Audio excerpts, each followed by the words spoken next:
What's going on, guys? I'm here today with my NFL Week 4 picks and predictions for the 2012 NFL season. And now I'm coming off of two very tough weeks. Last week was especially tough because of 9 upsets, and there was just so many picks that I did not see come, like the Vikings even beating the 49ers, the Titans beating the Lions, and then the Jacksonville Jaguars beating the Colts. And there were some other matchups that went the other way that I did not see coming. And so I'm looking to rebound this week. Hopefully this is the week I rebound and get back on track. But I'm sitting at a really low record for picks right now. I forget my overall record, but I'm already 1-0 this week after predicting the Baltimore Ravens to defeat the Cleveland Browns 23-13. Final score was 23-16, so I was very close, and hopefully that sets me up for some success this week. But there are a lot of divisional matchups this week, so I can see a lot of games going either way because divisional matchups are always very tough. I mean, even Cleveland at Baltimore, the Browns had a chance at the very end to tie it up. It was very close. And so we're going to get into an AFC East matchup. First off, we have the New England Patriots, and they are traveling to the Buffalo Bills. And now Buffalo has been a hard team for me to judge this year. I expect them to dominate in week 1, which they got dominated, and then I lost faith in them, and they played very well in weeks 2 and 3. But part of why they played so well is because of the emergence of C.J. Spiller. He's questionable this week. Fred Jackson is questionable this week. And I'm just not a big fan of their passing game outside of C.J. Spiller's involvement and Stevie Johnson. And I gotta take New England in this game because I can't see them losing another game and going to 1-3 on the season. It's already weird to see them under 500. I think Tom Brady and that offense finds a way to get the victory in this one. Although I expect a hard-fought matchup, and I could see Buffalo winning this game. I would not be surprised. But I'm taking Tom Brady and the New England Patriots by a score of 26-20. Next up, we have the team that I called the most angry team in Week 4, but that was before Monday Night Football, so the Packers took that title. But we have the San Francisco 49ers traveling to the New York Jets for a road game after the 49ers lost to the Minnesota Vikings. And now some people think the Jets have a chance in this game because they have a similar mold as the Vikings do. They like to run the football.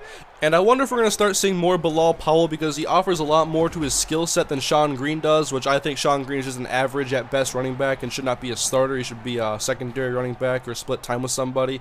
But I got to take San Fran in this game because the Jets are without Darrelle Revis. I think that is a huge blow. The best player on their team is now out, and San Fran is going to be angry. The defense is going to be ready to go. They're going to put pressure on Mark Sanchez, I believe, after not sacking Christian Ponder even one time. And so I call this a rebound game for the San Francisco 49ers. I have them winning this game 23-10.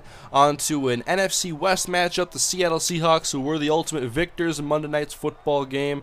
And then we have them playing against the St. Louis Rams, who are a much improved team, especially on defense. Jeff Fisher, I think, is the right coach for this team. And I've debated this picks a lot this week. I've wanted to take the Rams. I had the Rams early in the week as my prediction, but then I just trying to think of how are they going to score against Seattle's defense. Their best threat at receiver right now and their best chance, I think, of getting yards on offense this game is Danny Amendola on screen passes and working him underneath and trying to get yards after the catch because Seattle's secondary is very good. And I think Sam Bradford is going to be under pressure a lot. He's going to be prone to making some mistakes. I think as long as Russell Wilson takes care of the football and they don't lose a turnover battle in this game and allow Cortland Finnegan to get a pick six or allow the defense of the St. Louis Rams to win this game, I'm taking Seattle in this one in a low-scoring matchup, 17-12.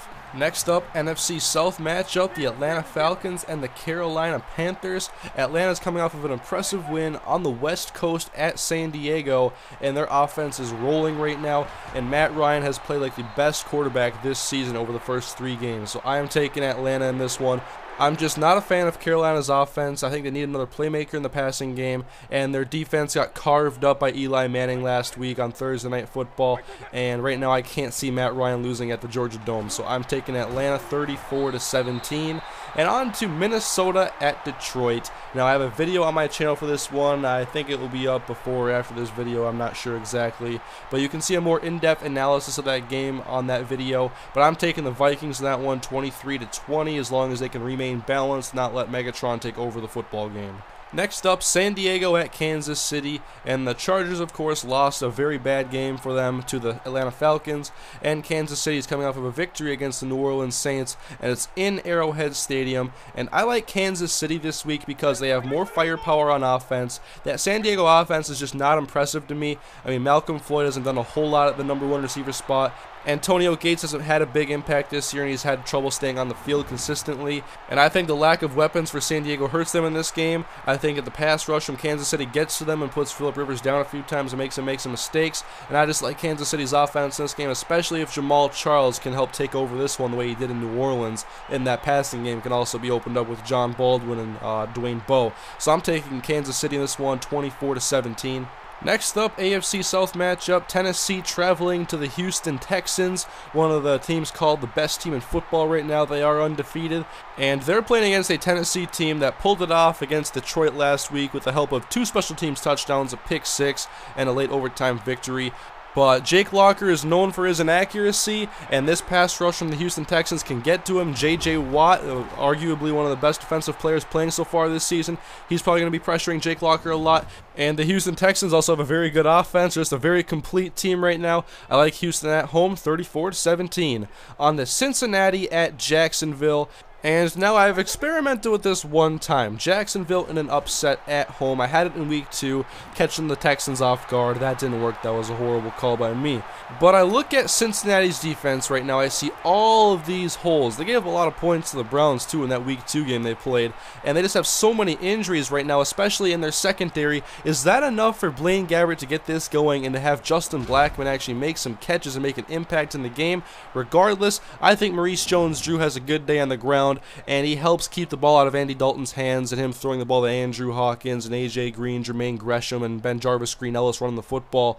But I'm going to take Jacksonville in this game because of the injuries that Cincinnati has and Maurice Jones-Drew. And I'm not saying that their passing game is going to get going, but I think that they could given the injuries in this secondary from the Bengals. So I have the Jacksonville Jaguars winning at home in an upset, 21-17. Next up, the surprising Oakland Raiders, who got a victory last week against the Pittsburgh Steelers, and Carson Palmer has played pretty good this year despite a weak receiving core. It's also been battling with some injuries. Obviously, Darius Hayward-Bay is probably not going to play this week, and they are taking on the Denver Broncos in an AFC West matchup. And Denver is 1-2 on the season after losing 2 games to the Texans and the Falcons, where they could not come back late. And I think this week they get back on track. They get a victory against this Oakland secondary. I think they can do a lot of damage against them with Eric Decker and Demaryius Thomas. And I'm giving this one to the Broncos, 27-17.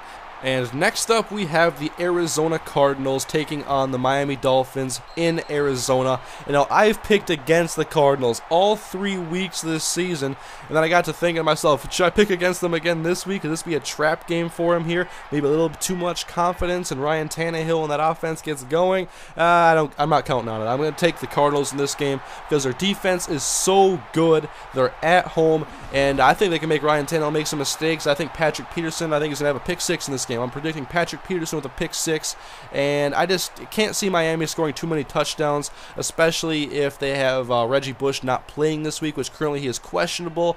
But is Reggie Bush at 85-90% good enough to take apart this Arizona defense? I don't think so. You stack the box against Ryan Tannehill, you blitz the hell out of him on passing downs, you contain the run, you win this football game, Arizona. And so I have the Cardinals winning, and hopefully Kevin Kolb doesn't have his worst game of the season and makes me wrong when I actually pick the Cardinals. I have them winning 24-12. And I have them giving up 4 field goals. So next up, we have the game. I have spent the most time debating this next game, and I better get this one right because I've been thinking about it so much. I've gone back and forth multiple times. Washington Redskins at Tampa Bay Buccaneers. It's like, what's going to give? Because we have Tampa Bay. Their offense hasn't been explosive this year. They had that one good game against the Giants, but other than that, it's like, okay, when's Josh Freeman going to step up? But then you have the Washington defense with all those injuries. They gave up a lot of points last week, and they are also scoring a lot of points. And so what's going to give this game? And Tampa Bay is at home in this one, and they have the #1 rush defense, I believe, right now in the NFL. And I personally think, after watching some of the Redskins games on Game Rewind, NFL Game Rewind, I think their offense is at their best when they can run the football and remain balanced. And against Tampa Bay's #1 rush defense, I'm not sure if they're going to be able to remain balanced in this game.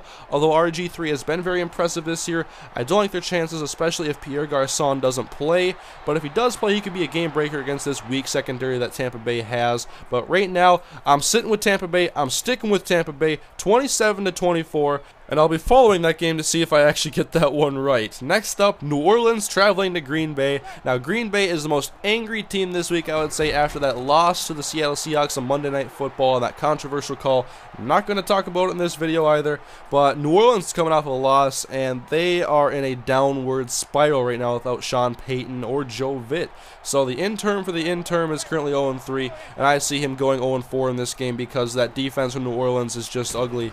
And I think finally Green Bay's offense gets back on track this week. Now remember, they've played against the 49ers, the Bears, and they've also played against the Seattle Seahawks. So I'm not surprised that their offense hasn't gotten going. A good defense can usually stop a good offense. So I'm taking Green Bay in this game, in a game where there's no field goals kicked. 35-21 Green Bay rebounds. And now the second most debated game for me on this week's schedule, the New York Giants at the Philadelphia Eagles. Now from the very beginning, I'm like, I want to take the Giants really bad in this game. I don't give the Eagles much of a hope.